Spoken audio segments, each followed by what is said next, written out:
This is the White Coat Investor Podcast, where we help those who wear the white coat get a fair shake on Wall Street.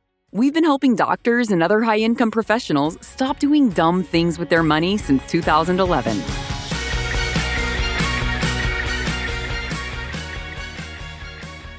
Hello, WCI listeners. I'm still taking some time off to rest and recover from my accident. But don't worry, I'll be back in a few weeks. Until then, enjoy this episode from one of our friends of WCI. All right, friends, happy Halloween. My name's Tyler Scott. I'm excited to be hosting again today while Jim continues to recover. Great news. This is your last episode without Jim. He's going to be back next time. So thanks for being patient with us while we've tried to keep the content going. Thanks for being patient with me. I'll ask for that again today.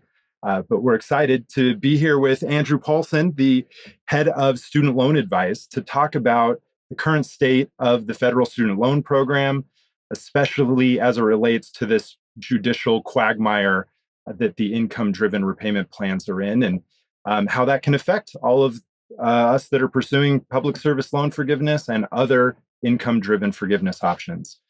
Andrew is a personal friend and one of my bosses here in the WCI complex. We just got back from a week together at Lake Powell as part of the WCI retreat in Southern Utah. We had a lot of fun wake surfing and rappelling and cliff jumping and relaxing as a team together. That was fun to be there. Andrew also came through in the clutch as our DJ on the top of the houseboat dance party. That was a good time. Yeah, Megan kind of bullied us into doing that. She is our podcast producer, my wife, and rave master at the retreats. So thanks for that was fun. It was fun to hang out together.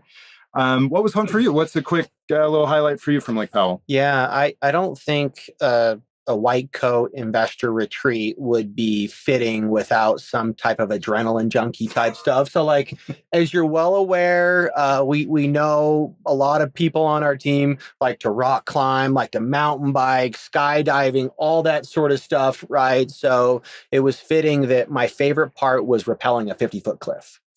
And so that was a blast. And we were right up at the top and we were able to kind of look down under. And I know you did it. And I think about half of our group did it. I can't remember if Megan did it as well. Yeah, Megan's giving me a thumbs up.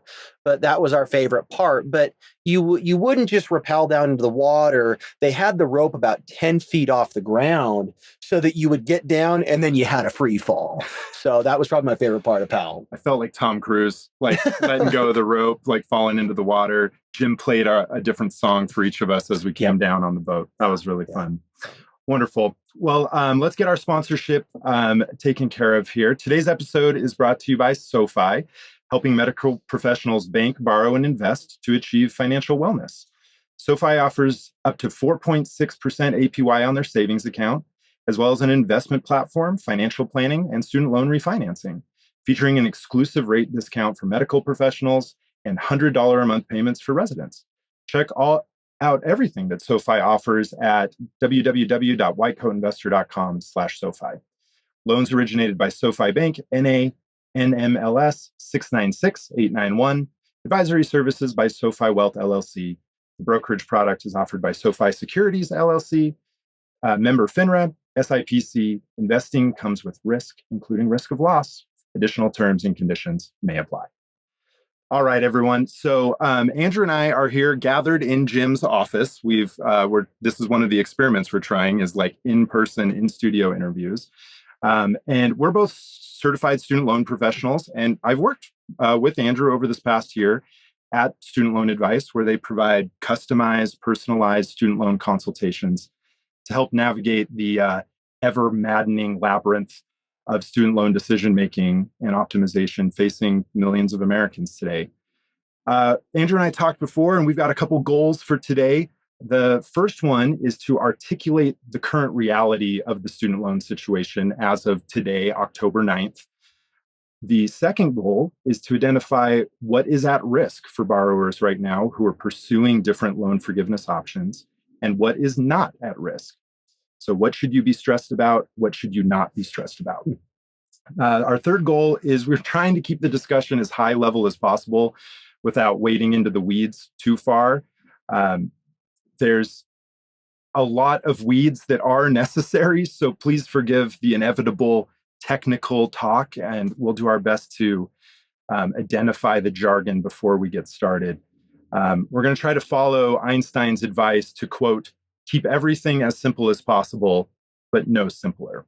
And we're going to use that as today's quote of the day, to keep everything as simple as possible, but no simpler. So we want to reduce it down to a way that's digestible. And when things are complex, we have to honor and name that complexity. And our last goal is just to provide some hypothetical case studies that we think are representative of various circumstances listeners might be in right now, with the hope of providing some guidance for which of those considerations might most be applicable to you. So, Andrew, before we get into all of this, would you mind giving us a little vocab lesson and a little acronym guide? You and I are going to start throwing around sentences like, for those on IDR plans going for PSLF, they may need to consider save, repay, or IBR and make sure they avoid that old IBR plan now that ICR is gone. And that is a nonsensical statement. Sounds a little like a really weird episode of Sesame Street with all that letter madness. So can you give the listeners a little understanding? What do these acronyms mean? Help us set the stage here. Yeah. And I'll say another thing too, is that much of this conversation, this is all federal student loans, right? We're not going to be delving into private student loans and refinancing today. So know that this is for those of you out there that have federal student loans. And in specific to federal student loans, we're going to be talking about a specific type of repayment program that is income-driven repayment plans. Okay. And these terms get thrown all around a lot, IBR and ICR and IDR. But let's start from scratch here. So the first thing you need to know is there are income-driven repayment programs where payments are based on your income. They're usually somewhere between 10 to 15% of take-home pay. And there's 4 different IDR plans: income-based repayment, IBR, pay-as-you-earn pay, saving on a valuable education save, and the last is called income contingent repayment. So we're going to be spending most of the time today on the SAVE program and on the income-based repayment program, because the ICR plan and the pay program are currently no longer allowing any new applicants. So as of July 1st this year, they have phased out those payment programs to any new entrants. And we'll talk a little bit about those of you that are already in a payment program like Pay, what you should be thinking about. But just so you know, there's 4 different income-driven repayment programs. And these income-driven repayment programs are a great vehicle for you to help pay down your loans, particularly if you're interested in a loan forgiveness track. Wonderful. Thank you. That's really helpful. So listen closely out there to our D's and our B's, right? Our IDR is fundamentally different than IBR, right? IBR, income-based repayment, is one of the IDR options. So it can get a little complicated. We'll try our best to talk slow and highlight those differences. Also, I want, Andrew, can you speak about the difference between public service loan forgiveness, which we will be saying PSLF, and other income-driven or IDR forgiveness options? I don't want people to get lost in those 2 tracks. Yeah, so these are the 2 most common federal forgiveness tracks out there. And, public service loan forgiveness is the holy grail of loan forgiveness. There's been almost 1 million borrowers that have received public service loan forgiveness. We've successfully helped a lot of doctors get PSLF, right? And navigate that. And that program has 4 rules. Number 1, you need to be on an income-driven repayment program. IDR plan, IBR, pay, save, one of those that we're going to talk about today. You need to make 120 payments. Okay, so that means about a decade of payments are required. They don't have to be consecutive. This is cumulative. So if you take some time off after you graduate residency for boards, or you take time off for kids, or whatever it may be, know that you can just pick up where you left off. 3rd rule is you need to have qualifying student loans. That is direct federal student loans. And the last rule is that you need to be working at a qualifying institution. That's a non-for-profit or a 501c3. So, a lot of academic centers, VA, community health day centers, those sorts of things. Okay, so that's the 4 rules for public service loan forgiveness. Oh, and I should also throw in there, you need to be working at least 30 hours per week at a qualifying institution. Okay, so that's PSLF. And after you have made 10 years of payments, whatever the outstanding loan balance is, it is discharged tax-free. So now talking about IDR forgiveness, it is similar in some ways to public service loan forgiveness, where you need to be on an income-driven repayment program, but it is much longer. It's 20 to 25 years, depending on which payment program you're on. In the pay program, it's 20 years. In most of the others, it is 25 years of payments. So not only is it 2 times as long, but after you've been paying for 20 to 25 years, whatever your outstanding loan balance is at the time, it's tax-free. And this is what we call the tax bond. And this is something, if you want to do that track, you got to prepare for that tax bill in 20 to 25 years, because suppose you have $400,000 of loans and you live in a high tax state where you have to pay 40% in taxes, you could have almost a $200,000 tax bill that year. So there's a lot of planning considerations that need to be made for that. And frankly, taking a step back on IDR forgiveness, we very, very rarely see this being the optimal option for doctors unless your debt is 3 or 4x your income. And we're talking about attending income. Awesome. Thank you. That's really helpful. And for today's episode, we're not going to go down door number 2. We're not going to be talking really about the IDR 20 or 25 year forgiveness. We're mostly going to be talking about the public service loan forgiveness. Though anyone pursuing forgiveness, some of these recent changes are applicable to them. So that's wonderful. The other thing, Andrew, before we get started, is we're going to be talking about the IBR repayment plan a lot. And in reality, there's 2 versions of income-based repayment.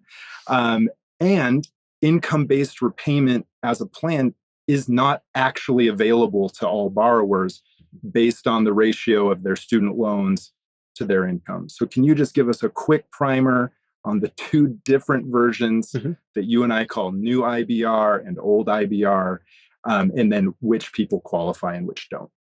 Yeah, so sorry, folks, we're muddying the waters early on today for Halloween, but the way to think about income-based repayment is, did you borrow before July 1st, 2014, or did you borrow after that date? Because if you have a loan disbursed before July 2014, you would be eligible for old IBR, okay, where payments are 15% of discretionary income or take-home pay. If you started borrowing after July 1st, 2014, then you would be in the camp for new IBR, which payments are 10% of income. That's a big difference, okay? The other thing we need to mention is it has an income phase out that's called partial financial hardship. And that means if you have filed a tax return that is, and your income is greater than your student loan balance, you may not be able to get into income-based repayment.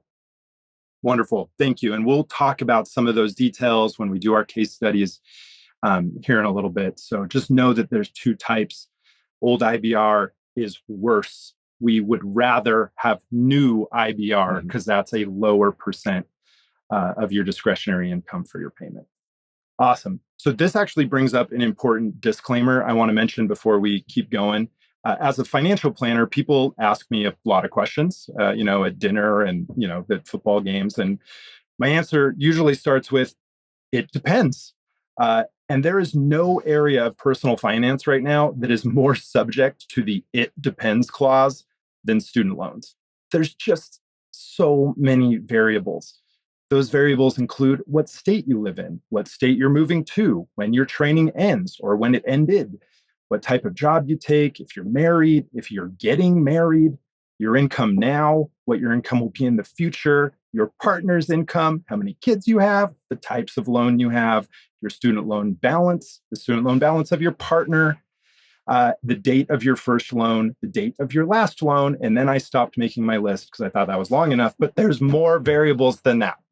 So this stuff gets detailed and into the weeds really fast. So I think it always makes sense for clients with a lot of these variables, which is most people, to get a specific consult on your specific situation.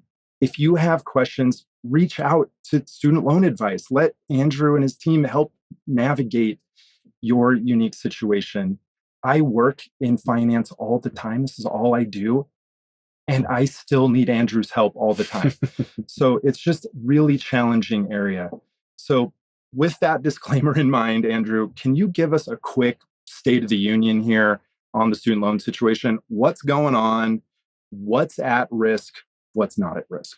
Yeah. So the first thing we want to talk about is the SAVE program. It is in legal peril right now. And it's our belief it's a pretty good chance if you're in the SAVE program right now, it's not going to be around next year. So what are the ramifications right now? If you're in SAVE, you are placed into a forbearance, very similar to COVID, where there is no interest and there are no payments currently. Okay. But there is a huge difference that this type of forbearance has that is dissimilar from the COVID time, where you're not getting credit for PSLF or IDR forgiveness. Not great.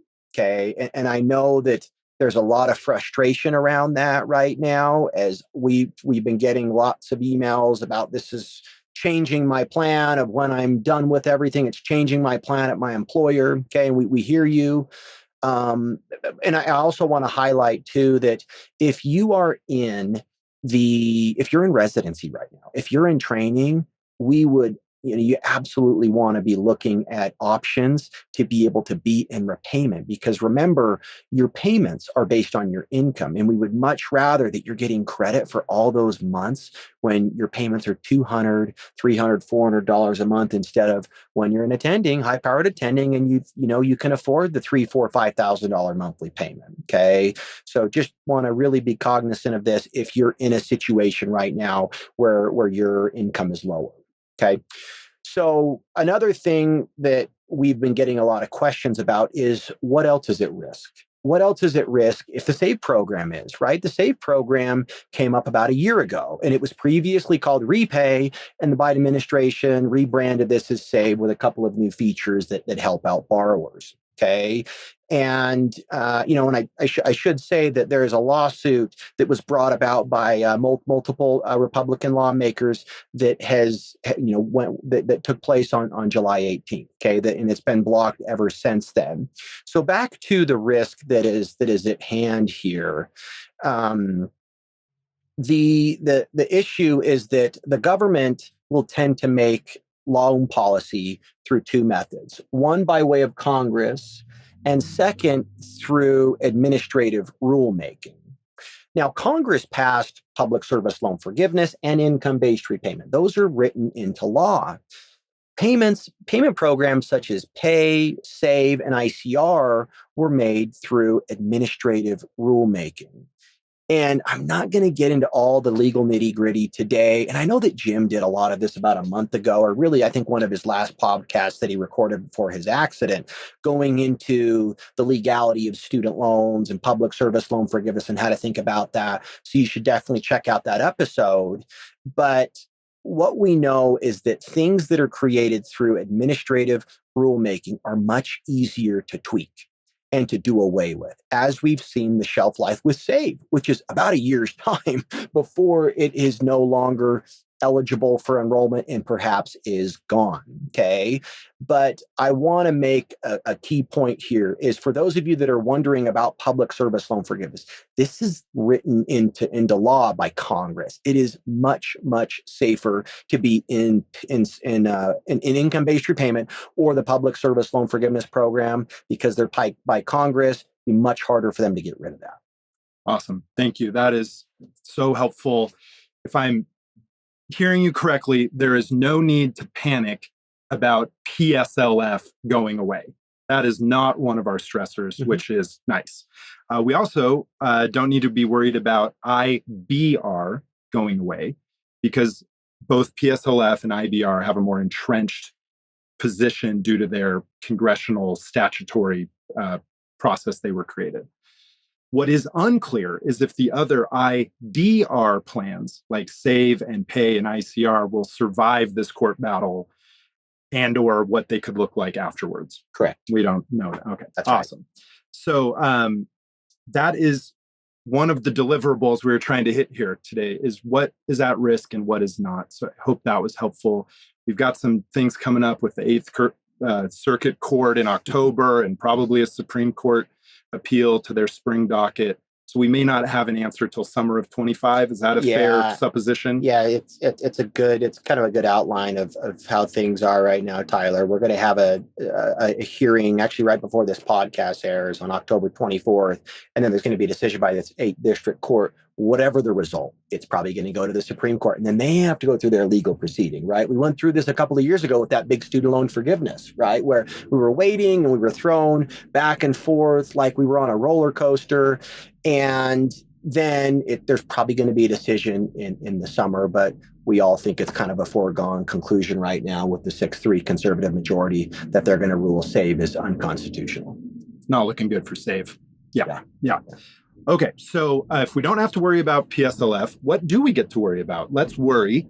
And so for those who are saying, yeah, I get that PSLF is safe, but I really need these months to count while I'm stuck in administrative forbearance limbo, because maybe these payments, as you said, are going to be a lot lower than future payments. What would you say to them? What other fallback options do they have for people who are stressed about this? Yeah, everybody's asking, how can I get back into repayment? How can I get my clock resuming again? I don't want to kick the can further down the road, especially for those of you that are hitting your 10 years right now. You're like, I don't want to wait for this next election that's coming up and further delay things. So one option is you could apply to switch repayment programs. So we'll talk more about that and what's kind of going on there.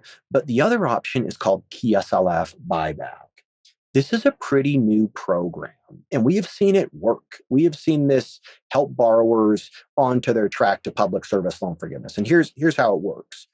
Whatever forbearance months there are for this legal forbearance, maybe it's 6 months, maybe it's 9 months, maybe it's 12 months. At a later date, you could apply to get retroactive credit for these forbearance months and have those months converted from forbearance to credit or qualified towards your 120 for public service loan forgiveness. Now, in order for you to get credit for those months, you fill out an application for the PSLF reconsideration application, and there's specific verbiage that we put this all together in a previous article on the White Coat Investor blog. If you search PSLF Buyback, you're going to find this, and we walk you through from A to Z how to do it. But another key point is that you're going to need to make a lump sum payment based on however many months you were in forbearance. And they're going to calculate your payment on whatever your income was at the time. So if you're in residency right now, that's going to be a piece of cake for you, okay? If you're already making attending money, that's something you may need to save up for when you've got a $20,000 or a $24,000, $30,000 lump sum payment, okay? But let me talk a little bit more about the downside of buyback.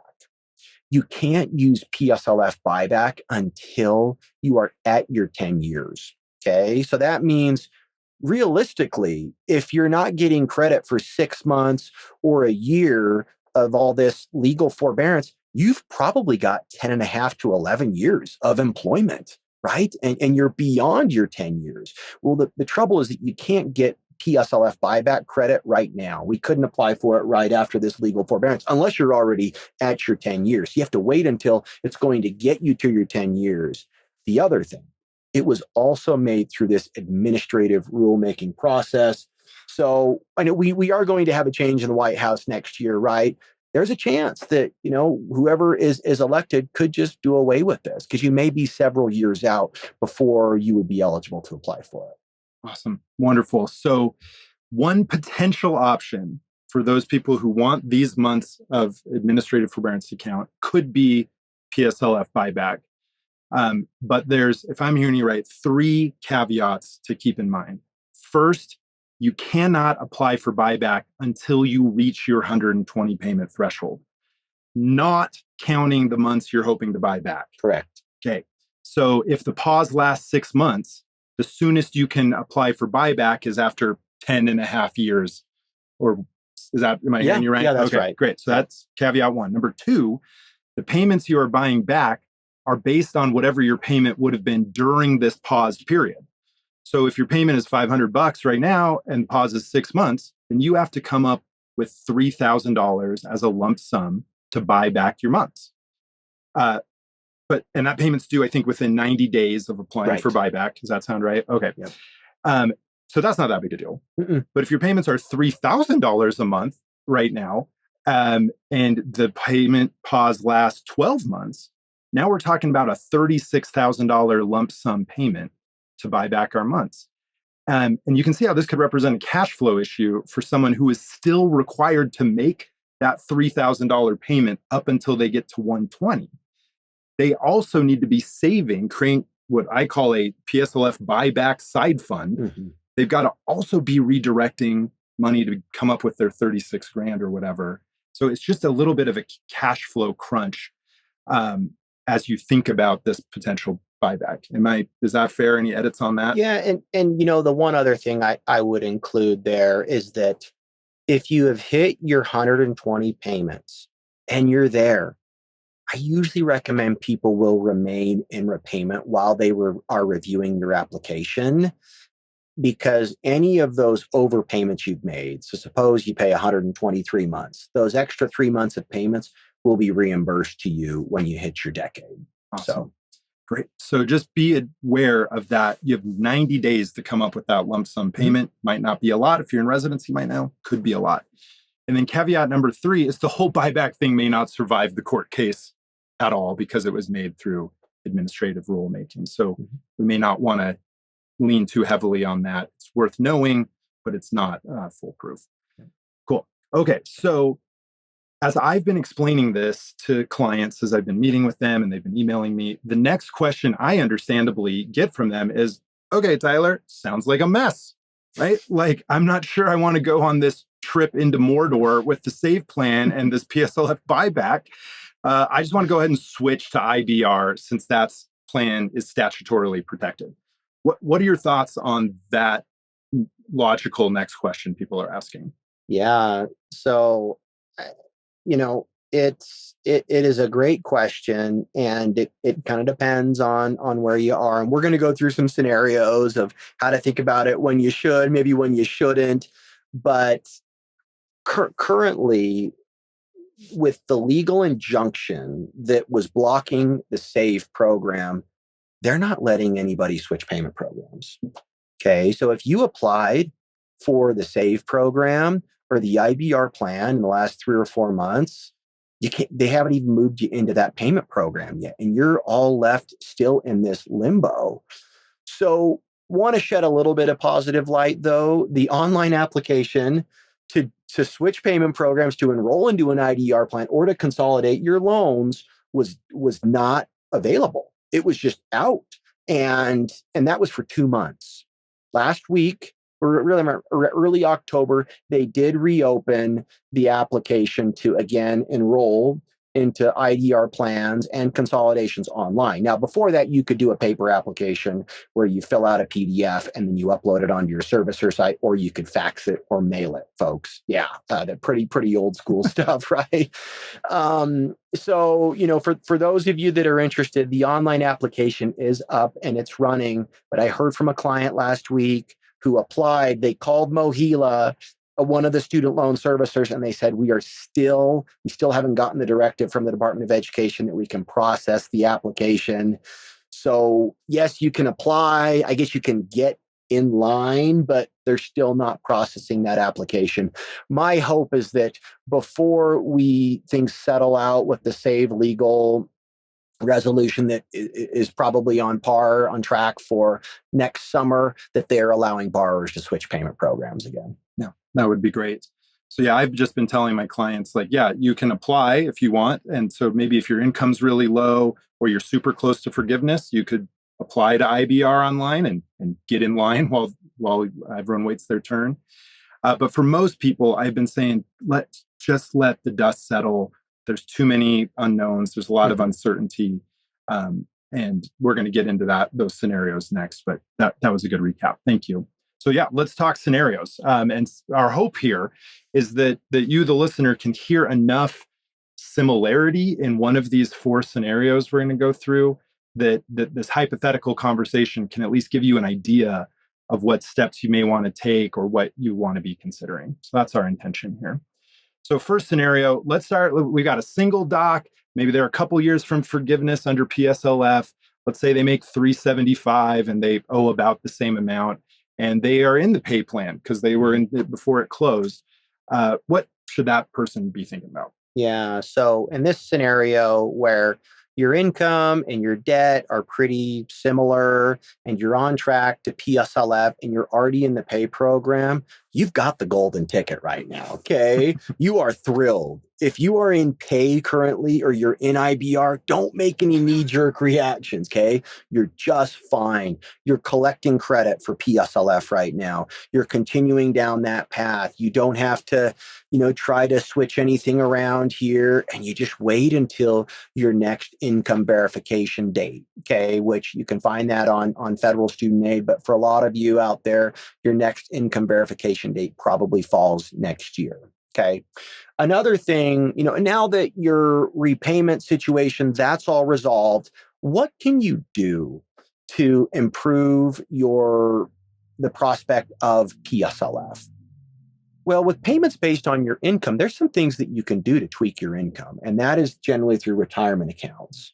And a lot of doctors out there generally have 2 retirement accounts. Here I am talking to the financial planner who knows this inside and out, but there's a 401k or 403b or a 457, which usually you can contribute $23,000. Do I have that right, Tyler? $23,000? Probably $23,500 next year when they get a little bump in 2025. That's good. And can I say just quickly, Andrew, that when we say payments are based on income, they're actually based on adjusted gross income, or AGI, which is what you're talking about right now. Yes. It's not our top of the line gross income. Mm-hmm.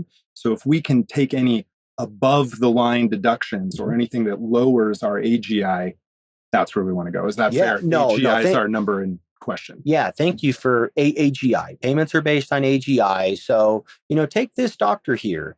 If they are putting money in their 401k, maybe they're maxing that out and they're maxing out their 457 deferred compensation plan, that's $46,000 pre-tax. That can really help lower your payments. There's other sorts of pre-tax accounts. There are defined contribution plans, cash balance plans.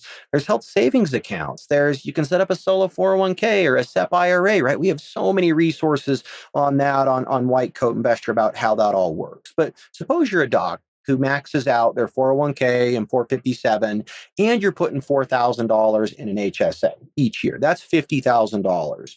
How does that look when it comes to your payments? Well, if student loan payments are about 10% of your discretionary income, and you just lowered your income $50,000, that'll save you about $5,000 a year. So if you got 3, 4, 5 years left until you hit loan forgiveness and you're saving $5,000, that's huge. That's a big win-win here because you're putting money towards your financial goals, you're paying a little bit less in taxes, and you're lowering your student loan payments. Really efficient choice for a person in that situation. So are you confident enough in the pay plan, even though it's not as entrenched in that congressional statutory way that IBR is? Are you confident enough in the pay plan to tell this scenario, this doc who's in pay, that they in fact have the golden ticket, that they can stick with it? Am I hearing you right? I am. Yeah. Cool. I'm awesome. comfortable with pay. That's been my favorite email to send to clients is I am like, hey, no problem, man. You're already in pay or IBR. You don't have to pay attention to any of this noise. Just keep going on. And so that's a fun scenario. Scenario 2, let's talk about maybe someone in residency. They're a second-year resident. They think they're going to work in academics or some other nonprofit as an attending. Maybe they make $70,000 right now as a resident. They owe $250,000 in federal student loans. And maybe they've been planning on getting married to their partner next year. And let's say that person makes $100,000. They don't have student loans. So our engaged, nonprofit-minded resident is in the SAVE plan right now. What do you say to them? Yeah. So I think one of the first things is we want you to be getting credit for PSLF right now. Okay. While you're in residency. That's a huge deal because there's a day that you're going to be making $300,000 in just a few years. And we'd much rather that you have those lower payments on the $70,000 of income. Okay. So I think this is a scenario where somebody could apply for the income-based repayment program now with the hopes that takes effect early in 2025 rather than summer or fall of 2025. Okay. So And this also brings up another key point. If they have applied for IBR, what are they going to use for income verification? And this is something we haven't talked about, but when you're on income-driven IDR plans, they require you to re-verify your income, just like you do your taxes once a year, right? You got to do that or else you're going to get in trouble, right? But with income-driven plans, once a year, you're going to verify your income. Your servicer will let you know when you have to do that. And they either require a tax return or a pay stub, some sort of income documentation to do that. Most people use a tax return. And in this case, this resident could use income from 2023. And by the time their payment readjusts, it'll probably be 2025. So they're in this 2-year lag. Okay.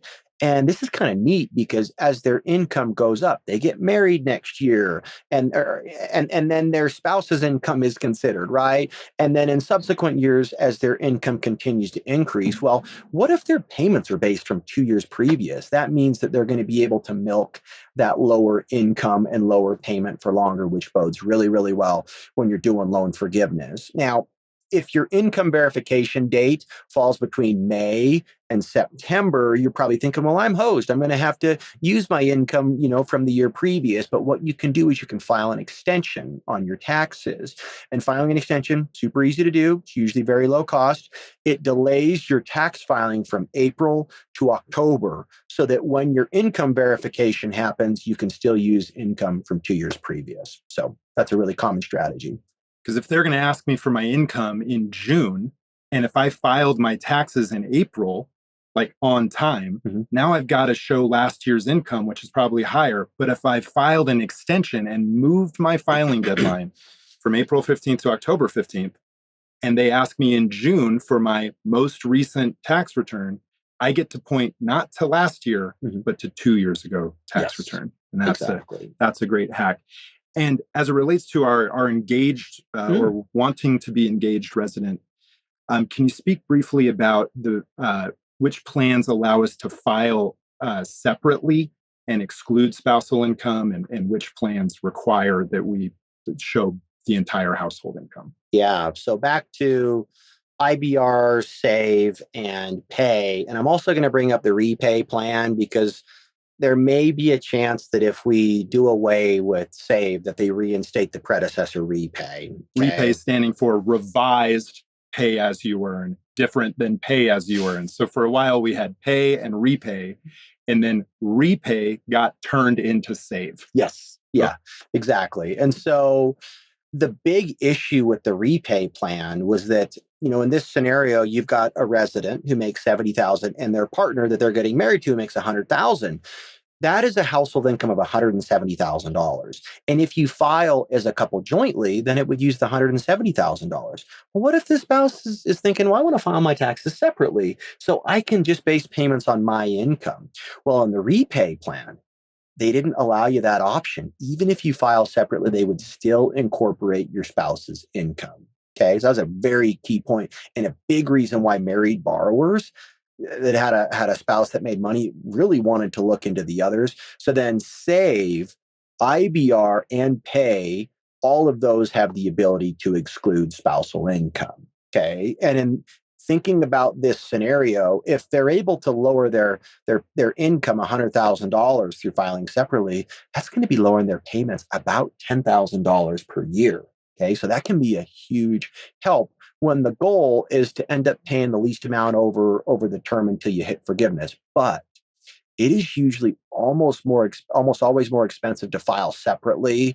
So it's kind of case by case. But generally, when I see income dispersion of maybe only $30,000, it might just be a few $1,000 extra that you would pay to file separately. But if you're in a scenario where one of you is making $900K and one's making $20,000, it might be really, really expensive to file separately. So, definitely run the numbers jointly versus separately when you're looking at the benefits of doing it to keep your student loan payments low.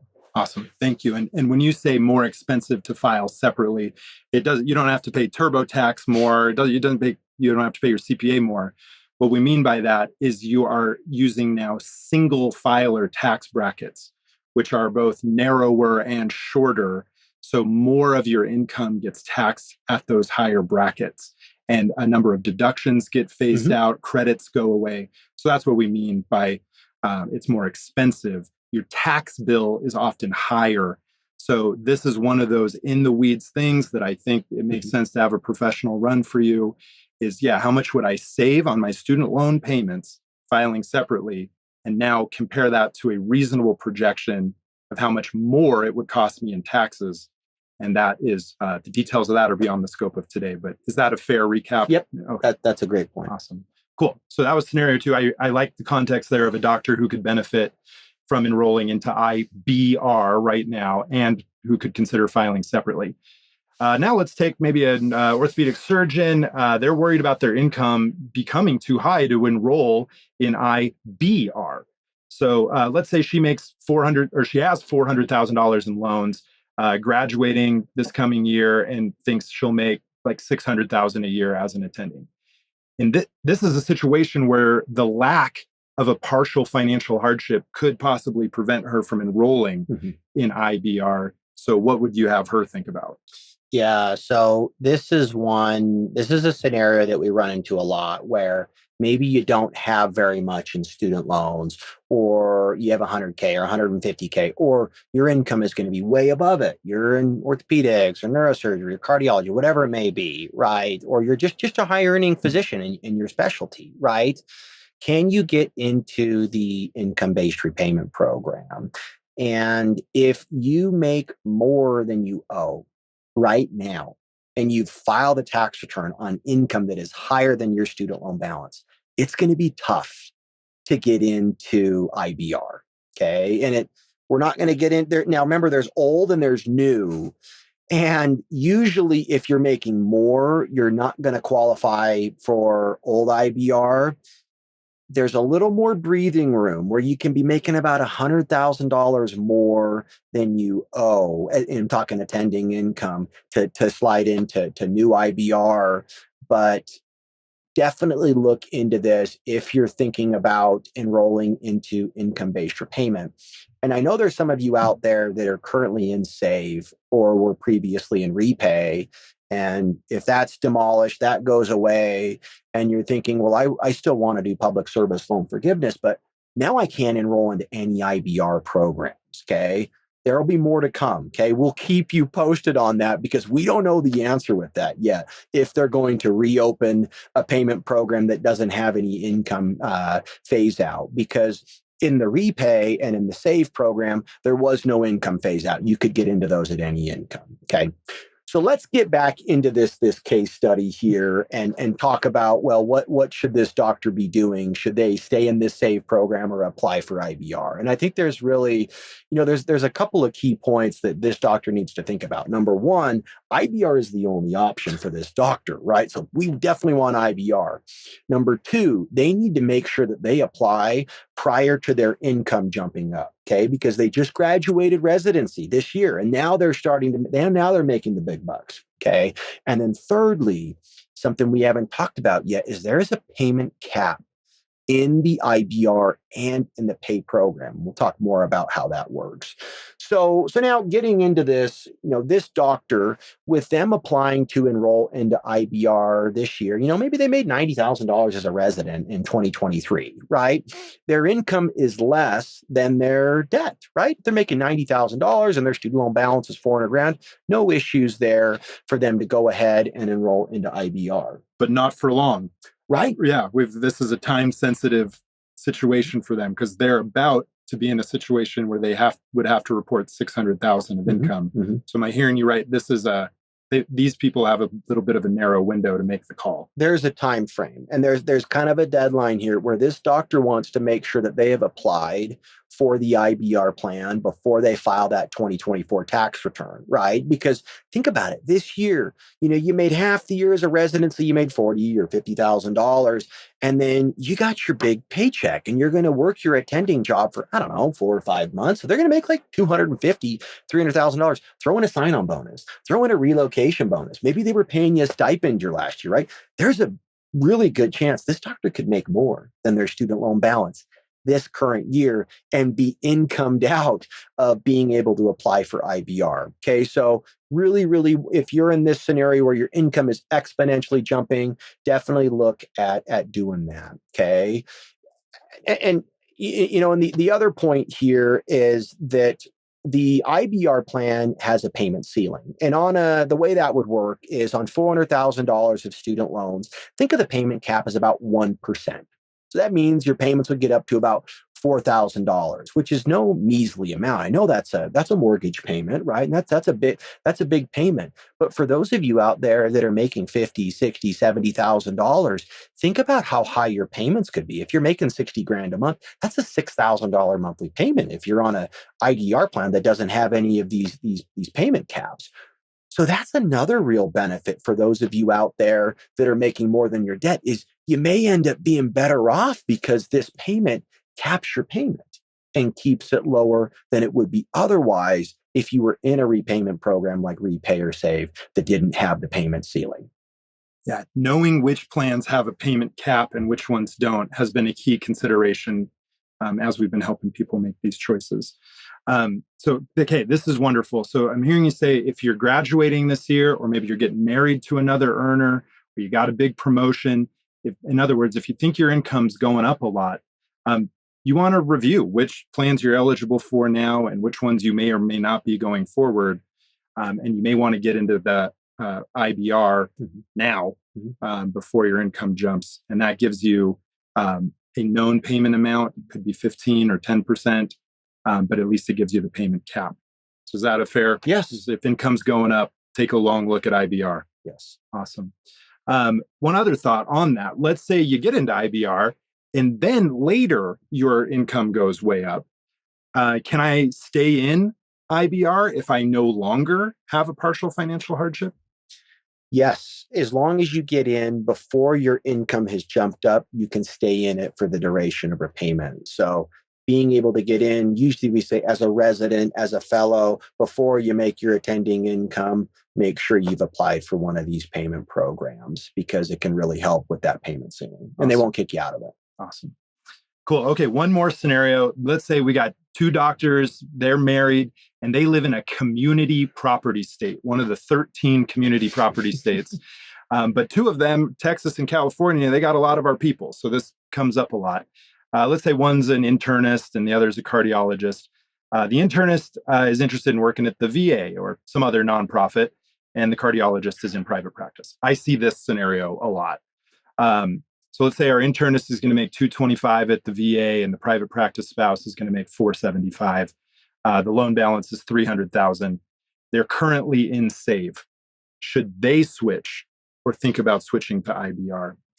Yeah, I think the short answer on that is yes, they should switch to IBR. And now the long answer, well, give me the long answer. Let's talk about community property states. And Tyler and I have worked intimately on a lot of clients that are in community property states, hundreds, thousands that are going through this and trying to figure it out. If you're living in California, Texas, Louisiana, Arizona, Washington. I missed some in there. If you're in a community property state, you really, really want to understand the tax ramifications, especially if you've got your spouse is a doctor or somebody that makes money or makes good money. Okay. Because, this couple here should be filing separately usually, right? Because you don't want to have payments based on $700,000 of income. You want it based on just the internist who has student loans, who's making $225. But if you file separately, what ends up happening is instead of payments based on the $225,000 that the internist is making, they take the $700,000 of income and they divvy it up evenly between the two of you. So you, as the doctor on track to PSLF, has to report $350. And your spouse, it also reports $350 on their taxes. But what that does is it artificially increases your payment, number one. And the second issue here now is that that's higher than their student loan balance of $300,000. So they may not be eligible to even get into the IBR plan. And they may be stuck waiting to see what happens with Save or if the Repay plan is reinstated. Okay. Here's the workaround. There's a loophole. Okay. The loophole is that when it comes time for you to verify income, instead of using the tax return that reports 1/2 of household income, in this scenario, $350,000, you can use your pay stub that's reporting the $225,000. By so doing, it allows you to enroll into income-based repayment because now your income is low enough that you meet the partial financial hardship requirement. And secondly, now your payments are going to be based off of $225,000 instead of $350,000. So that means a lower monthly payment as well. Awesome. Yeah, that's been a fun loophole to show people in those states and use that workaround.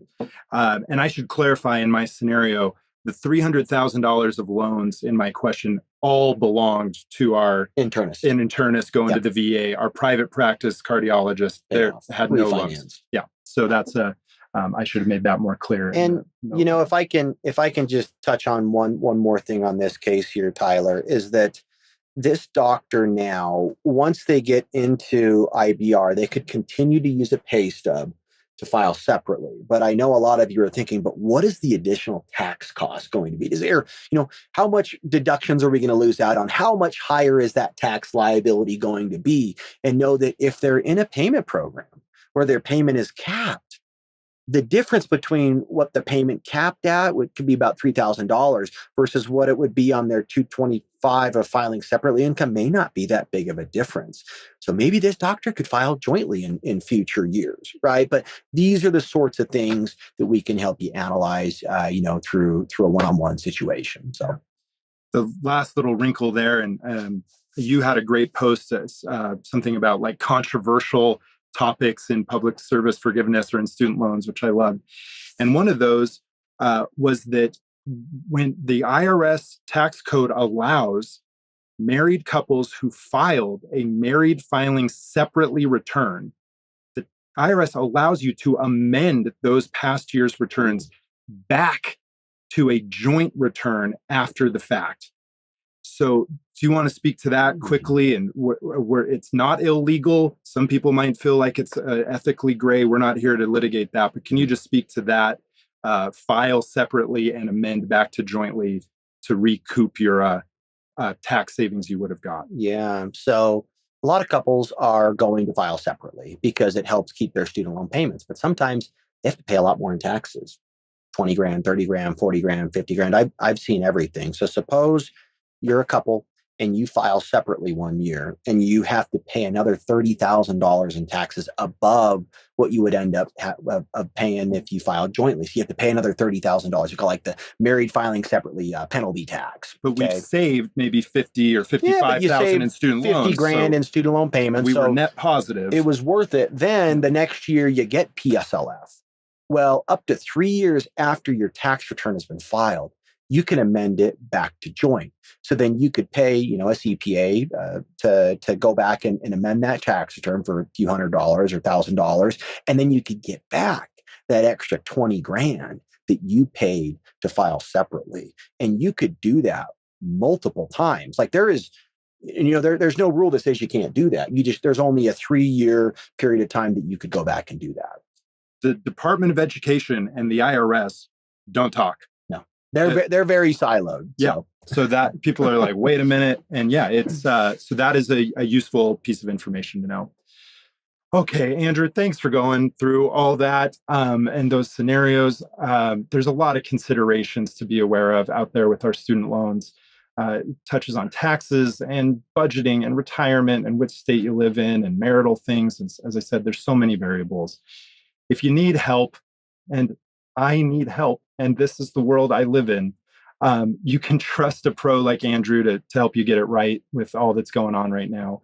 So if you're looking for some assistance, go to studentloanadvice.com, book a consultation. And I've never been more confident in our ability to provide value at $580 for a consult, and we're delivering these $50, $60, $280,000 savings. Mm-hmm. It's a fun work to be a part of.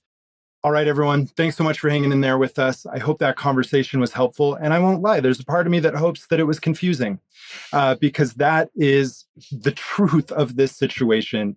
But our intent, as always, at WCI is to be helpful and get you pointed in the right direction. This is a challenging area, and we appreciate you listening.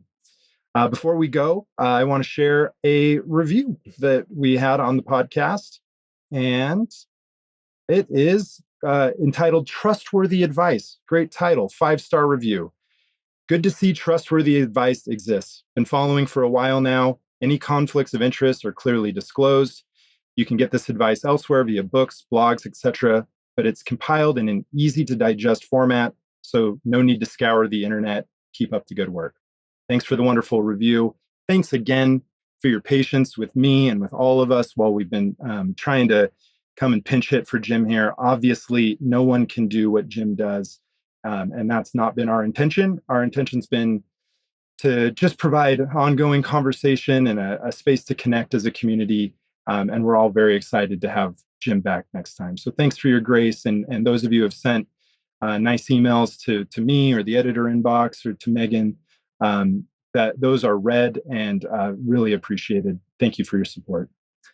Today's episode is brought to you by SoFi, helping medical professionals bank, borrow, and invest to achieve financial wellness. SoFi offers up to 4.6% APY on their savings accounts, as well as an investment platform, financial planning, and student loan refinancing, featuring an exclusive rate discount for medical professionals and $100 a month payments for residents. Check out all that SoFi offers at thewhitecoatinvestor.com/SoFi. Loans originated by SoFi Bank, N.A., NMLS 696891, advisory services by SoFi Wealth LLC.